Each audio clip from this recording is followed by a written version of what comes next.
Hi, welcome. My name is Kristi Dunn, and welcome to the History Museum's Artifact Alley.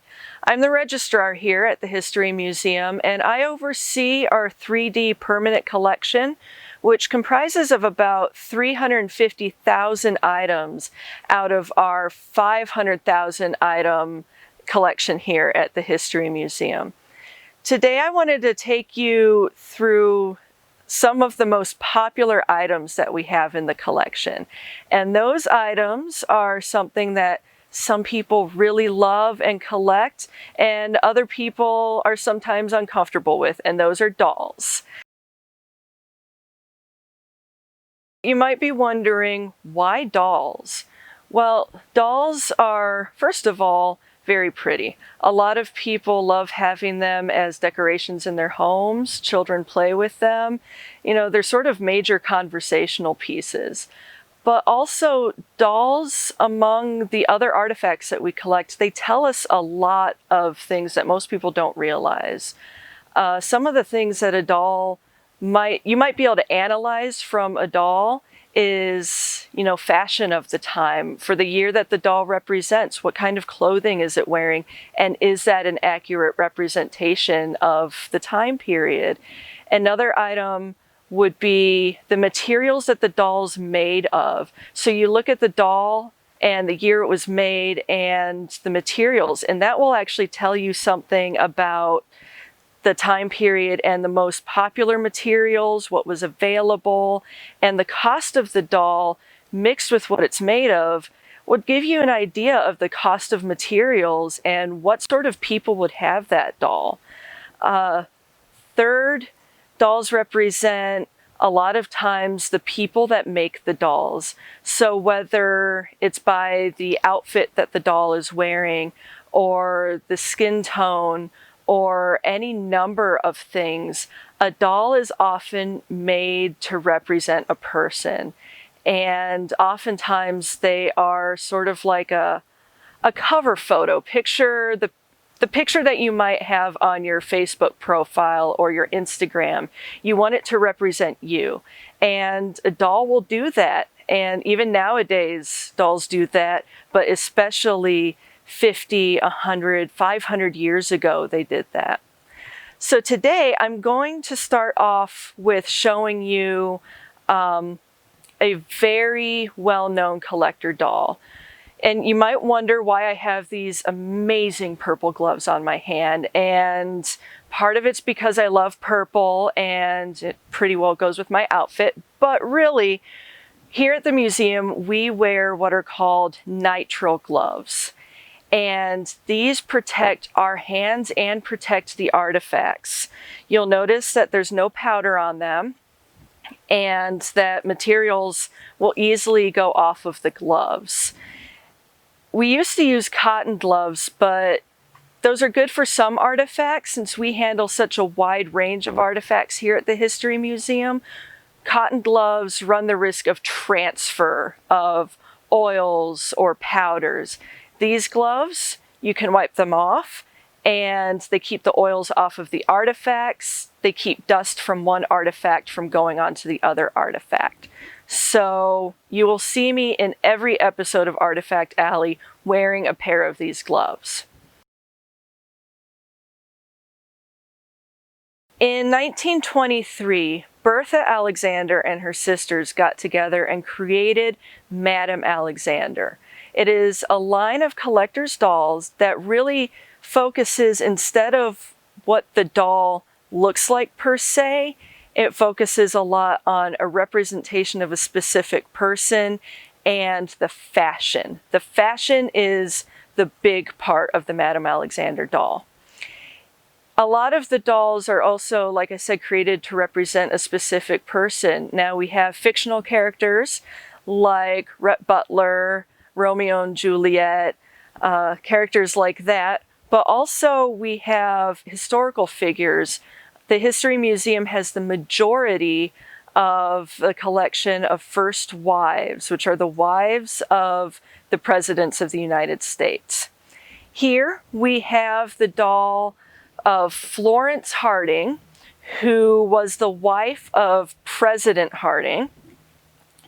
And you can see, first of all, when I talk about fashion, this is the quintessential look. You have a designer gown, shoes, and everything does come off. You also have this capelet, which has marabou feathers on the back, and they really did go all out for her hairstyle.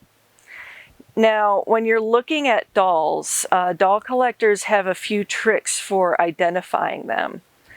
On her, and the majority of dolls, you have the maker's mark on the back of the neck. Brands like Mattel and Madame Alexander, as well as some other even higher end brands, will put the mark on the back of the neck, along with usually the year or a code that might specify where it was made or something. The more modern brands or cheaper brands may not have a maker's mark, or the maker's mark will be on the back somewhere, the bottom of the foot. Usually the higher end you get, the more likely it is to be on the back of the neck.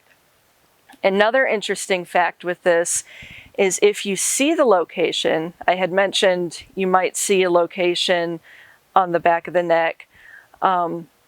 The location almost certainly guarantees that the doll was made after 1890.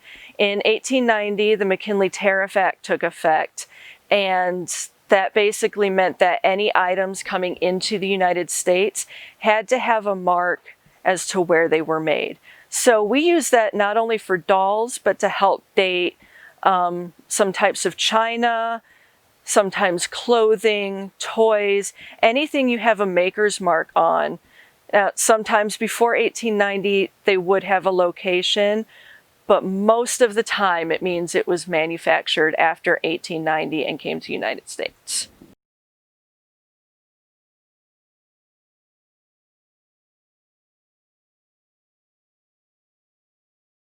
In 1910 in New York City, Fleischacker and Baum created F&B doll manufacture.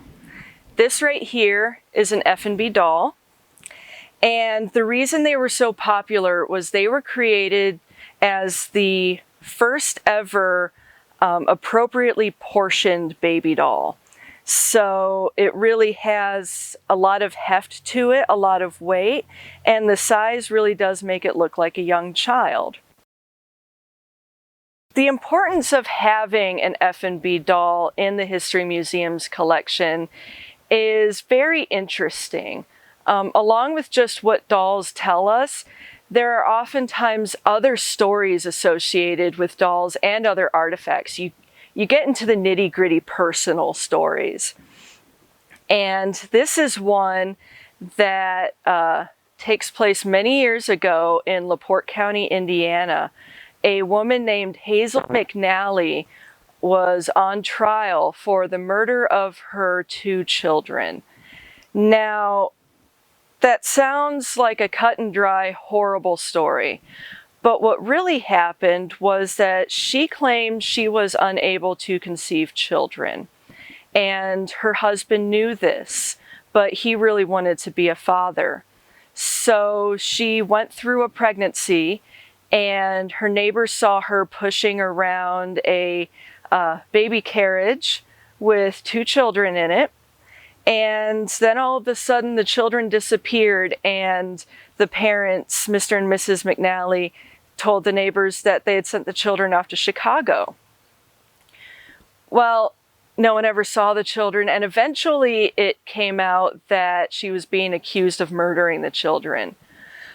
But in reality, she never had children. She had 2 of these baby dolls. She said that her husband wanted to be a father so badly, and knowing that she couldn't have children of her own, they purchased 2 F&B dolls. And for over a year, she would carry them, and she pushed them around in the carriage. And would look like she was feeding them and everything. She never let anyone get too close. And eventually the ruse just became too hard to keep up because the children would have grown and the neighbors would know something if, you know, the children were 5 years old and still the size of an F&B doll.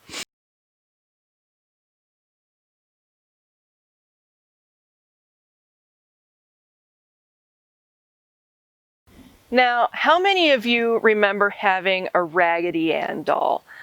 I know I didn't have one, but my sister had two and I was really jealous of her. And most people I know my age have had one or their siblings had one. I always wanted one if it's not obvious. But I feel like I wouldn't be doing the month of October justice if I didn't talk about one of the most famous dolls in current pop culture, Annabelle. Now, a lot of people have seen the Annabelle movies, the story about a possessed doll that is inhabited by different spirits and, you know, wreaked havoc. The same general ghost story that you hear. What a lot of people don't realize is that it's based off of a true story, and the real Annabelle was actually a Raggedy Ann doll. Now, it was not this Raggedy Ann doll, don't worry, but it was a Raggedy Ann doll, and a lot of the story that the movie depicts is at least loosely based on real-life events. Currently, you can go and see Raggedy Annabelle at the Occult Museum in Connecticut. Lorraine Warren and her late husband have collected occult items, haunted items over the years, and Lorraine remains a staunch Roman Catholic who has priests come in twice a week to bless the Annabelle doll. It's kept in a glass case with a warning sign, and guests are not allowed to get too close. So that just goes to show you that when you're talking about an item, sometimes you never know what the history is behind it, or, you know, what someone else's history might be behind it.